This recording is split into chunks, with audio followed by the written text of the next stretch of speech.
I talked about a Leadership for Learning framework that has been developed through working with schools all across the world and looks at leadership, learning and their interrelationship.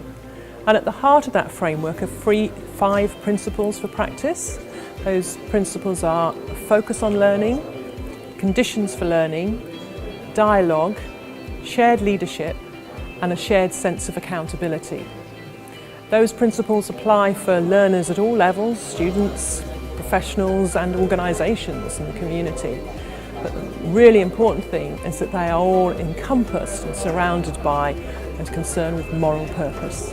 I think it's absolutely wonderful for school leaders to have the opportunity to come out of school, away from their busyness, to actually have time to reflect, to learn new things, to see how the things that perhaps they already knew but have forgotten relate to their core values and to their current concerns. And the opportunity to meet with other people from other contexts I find is always fruitful, because when you start trying to explain your context to somebody else, you set up a sort of an intrigue which is started by difference but soon links to commonality, and then you can look at different perspectives on similar issues. Again, I would say grounded in principles. For me, it's always great to have another opportunity to reappraise the Leadership for Learning framework that I'm talking about and using all the time.